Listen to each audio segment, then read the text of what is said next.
Welcome to Not Factory Approved. I see now that it's sat over the winter, I've got a water leak, a coolant leak that's happening. Why it's sitting on top of that hose clamp, I'm not sure. There's no water there, but you can see it's wet in there. That's not a good sign. Sorry. You can see it's wet in there. Move the wires out. That's not a good sign.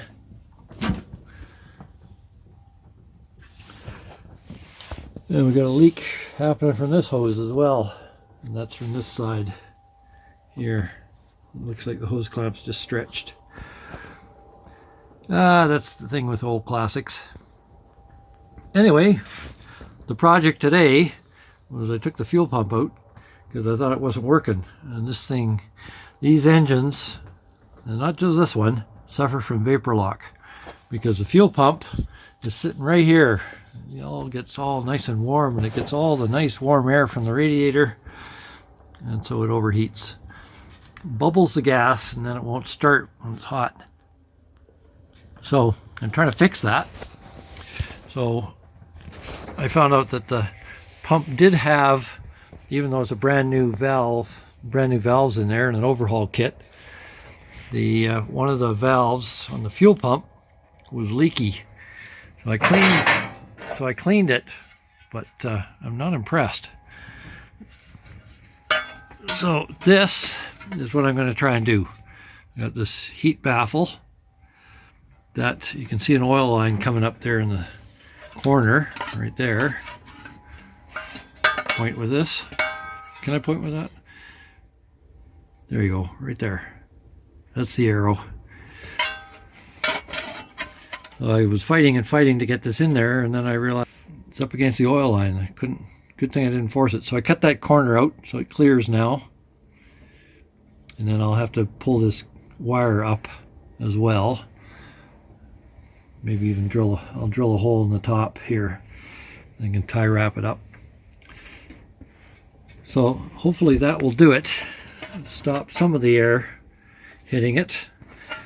And if that fails, then this is the air box outside air from the front behind the grill.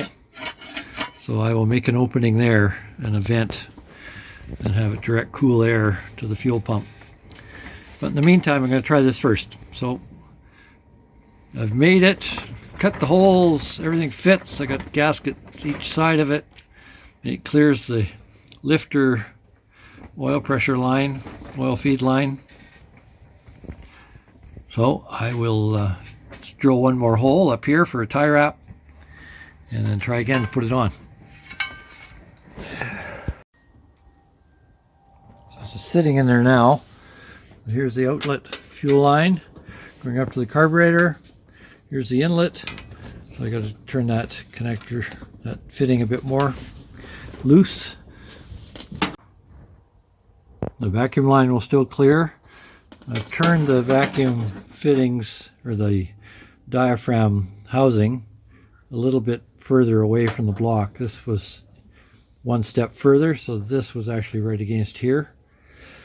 So it should work a little better. And hopefully this deflects enough hot air that it doesn't overheat the fuel pump anymore. There's only one way to find out. So I've used oxyacetylene to build up those points. My little pointer here, right there, on all three of them. There's one fuel pump actuator, which is the short one here. You can see now that is proud of the line. Same with this one, it's even. And this one as well, it's even. Whereas before, they were shorter. So that's one reason that the actuator was, the rod on the vacuum was jumping off.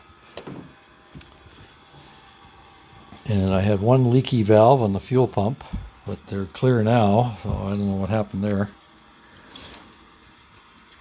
And I'll put things back together and try and make sure everything works okay. And make sure that this vacuum can't pop off, and that the fuel pump doesn't threaten to come off either. back to it. In a previous video, I was so happy about the kit that I found for this. Maybe I was a bit premature on that. Another problem could be that this rod, you can see it's bent, which is, I'm not sure if that's normal or not. But also, it could be that that opening is a little too big. And that's why it's popping off as well. And I'll make sure that's okay with this, with the fuel pump side. One thing I noticed that I didn't notice before is that down inside there, I don't know if you can see it, there's 2 points. And that's a recess that takes this hook. That could explain the bend. It's supposed to be put in so that it is forced to come against the housing. Whereas before, it could sometimes hit the housing, sometimes hit the opening, and then it would pop off. So let's see what we get here. In theory, the spring should keep those arms down, which looks like up at the moment, but that's really down. This just gets weirder all the time. This tab sticks out the end here, is way longer than the fuel actuating rod. And this is bottoming out, and it looks like it's supposed to down in there. You can't really see in this light, I don't think, especially with the phone in the way. But there's a groove down in there, that 2 stops that this is supposed to fit between. That's what it looks like. But when it does that, it doesn't have enough travel. So I'm not getting enough vacuum. Not significant vacuum anyway. I am tempted to grind that down, but I want to be completely sure before I do that. Because if I weaken it, that could be a problem too. So I got to look a little further, but definitely this diaphragm is hardly moving at all. About 1/8 of an inch. Now that I have made it fit between those grooves. Previously, it was jamming sometimes on the housing, or it was clearing and going up through the middle, which is okay, but then when it jammed on the housing, it would pop off the actuator. So then there would be no vacuum, and none ever after that. So still got some more work to do. I haven't been able to find any info yet on this, and I don't have the old parts anymore, sadly. I should have checked them.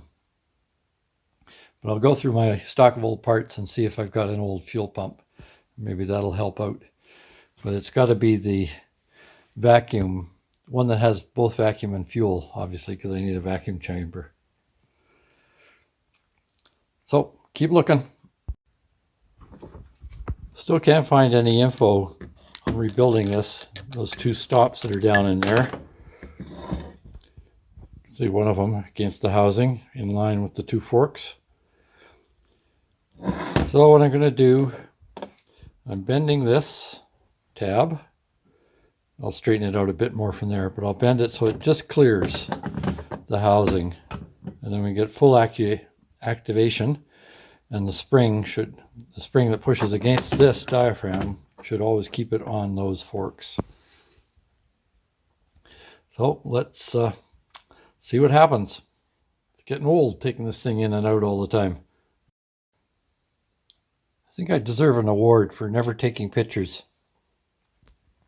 It's an award for incompetence, but it's an award. So those 2 go the same direction, because the spring holds the diaphragm for the vacuum pump up, and it holds the diaphragm up as well for the fuel pump. So you're pulling against the spring, both pumps. And you can't do that with the way I had it. So that explains why it wasn't working. Now to try again. The technology has let me down. The camera's starting to get full, so it's erratically deciding to delete videos. I had a bunch of videos of reassembling this. And I have run it since. And the vacuum, I haven't measured it, but the wipers go like crazy and won't stall. That's what it looks like fully installed, and it does work. I took it out on a hot day, and long story about the rotor, that's another video coming up. But the ignition rotor broke, and so it stalled, and when the engine was hot, I'm sitting at the roadside trying to figure out what was wrong. I was watching the fuel pump because I thought at first it was a vapor lock problem. And I watched it for about 30 seconds and I saw one tiny little bubble come up. Whereas previously it would boil like crazy in there. So this all does work. This keeps that's right against the fuel line, which is going to be all right. Not a big deal. So it clears the fan. This helps a lot with the heat from the block, even though the cylinder head's right there and the block's right there. It doesn't seem to affect it. So that's the orientation for the body, because you can put these pretty much any direction you want. So that's that. You can see the filter, it's got gas in it. It does still leak down, unfortunately. So the carburetor empties into the engine, and it sucks the fuel back out of the fuel bowl.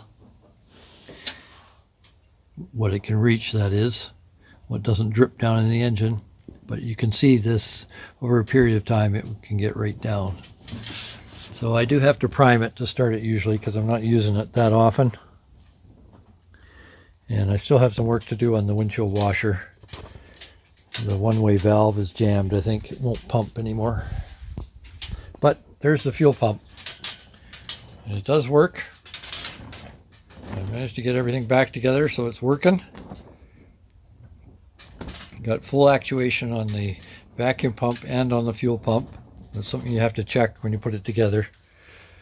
And you should get a good strong suction, even if it's in the vise and you're doing it just one stroke with your hand. You should get a good suction on it for either one, vacuum or pressure. So this is my priming system here, so I don't have to keep taking the air filter off.